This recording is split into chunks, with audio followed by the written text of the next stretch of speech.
National defence academy के 149वें course के दीक्षांत समारोह के मौके पर एयर शो का आयोजन। पुणे में भारतीय वायुसेना की सूर्य किरण एरोबेटिक टीम ने आसमान में दिखाए करतब।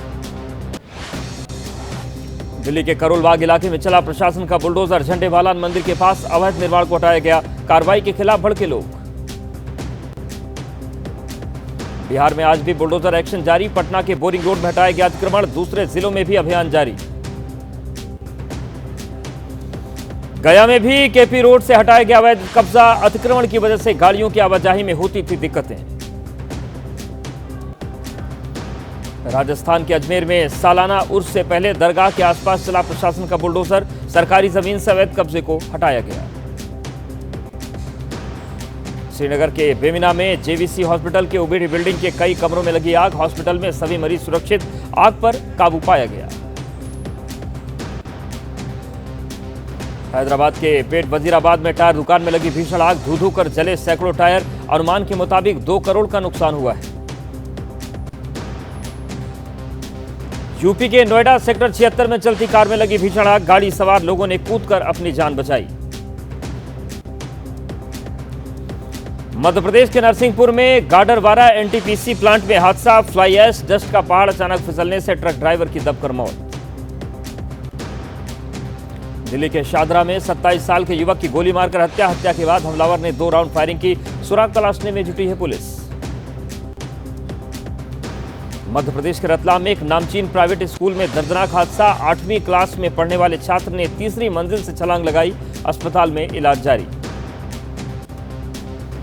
रतलाम में स्कूल की तीसरी मंजिल से छात्र के कूदने के मामले ने तूल पकड़ लिया है। आदिवासी छात्र संगठन ने स्कूल का घेराव किया। स्कूल की मान्यता को रद्द करने और प्रिंसिपल के खिलाफ एफआईआर दर्ज करने की मांग। दिल्ली ब्लास्ट केस में गिरफ्तार 4 आरोपियों की एनआईए कोर्ट में हुई पेशी। कोर्ट ने मुजम्मिल, शाहीन, इरफान और आदिल की 10 दिनों की एनआईए रिमांड बढ़ाई।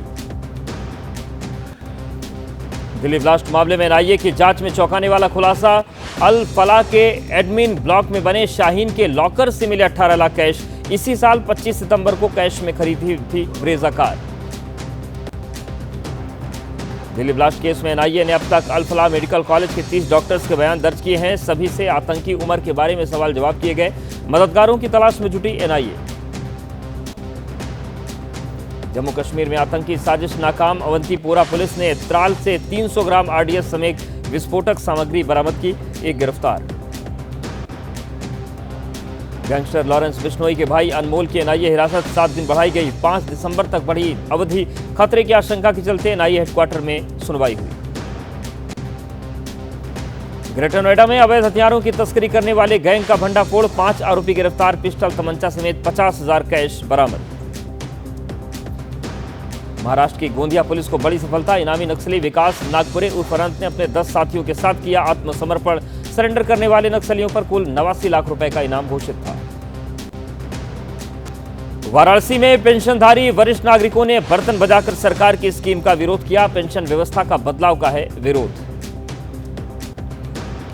डिटवा तूफान का तमिलनाडु के कई इलाकों में असर। नागपत्तनम में भारी बारिश के बाद सड़कों पर जलजमाव। लोगों को परेशानी।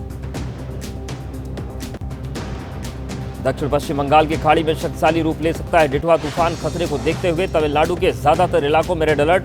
भारतीय तटों पर सतर्कता बढ़ाई गई। चक्रवाती तूफान का लेकर कई राज्यों में अलर्ट पर एजेंसियां। पुडुचेरी में डिजास्टर रिलीफ टीम तैनात। तमिलनाडु के स्कूल बंद। ओडिशा में भी तूफान को देखते हुए तैयारी। डिटवा तूफान के कारण तमिलनाडु के निचले तटीय इलाकों में समुद्री पानी घुसने का खतरा। 70 से 80 किलोमीटर प्रति घंटे की रफ्तार से चल सकती है हवा। श्रीनगर में शीतलहर का कहर। तापमान में गिरावट से डल झील के ऊपर कोहरे की परत छाई। आज का न्यूनतम तापमान -3.1 डिग्री सेल्सियस दर्ज किया गया। यूपी के बहराइच में वन विभाग के पिंजरे में कैद हुआ युवक। पिंजरे में बंधी बकरी उठाने के दौरान हुआ कैद। जंगली जानवरों के लिए झाड़ियों में लगाया गया था पिंजरा। बिहार चुनाव में बड़ी जीत और 10वीं बार सीएम बनने के बाद पहली बार अपने गांव कल्याण बिगहा पहुंचे मुख्यमंत्री नीतीश कुमार। पिता की पुण्यतिथि पर अर्पित की श्रद्धांजलि। कर्नाटक के नेतृत्व को लेकर जारी विवाद के बीच मुख्यमंत्री सिद्धारमैया और उप मुख्यमंत्री डीके शिवकुमार का एक साथ नाश्ता करने की तस्वीर सामने आई। मुख्यमंत्री सिद्धारमैया ने कहा, हमारे बीच कोई मतभेद नहीं। उत्तर प्रदेश की सियासत में पोस्टर वार जारी। समाजवादी पार्टी ने पोस्टर के जरिए बीजेपी को घेरा। पोस्टर में नोटबंदी, किसान कानून, कोविड और एसआईआर का जिक्र है। पश्चिम बंगाल के मुर्शिदाबाद में 12 अवैध बांग्लादेशी गिरफ्तार। स्थानीय निवासी साबिर के घर पर ही रह रहे थे सभी लोग। एसआईआर को लेकर समाजवादी पार्टी के अध्यक्ष अखिलेश यादव का बड़ा आरोप। कहा, सोची समझी साजिश के तहत लोकतंत्र को खत्म करने और आरक्षण को छीनने की हो रही है कोशिश।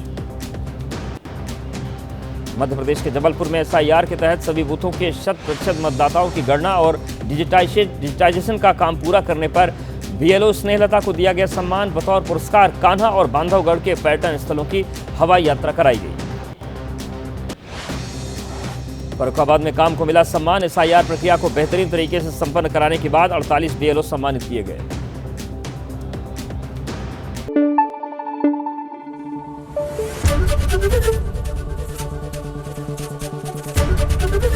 एबीपी न्यूज आपको रखे आगे।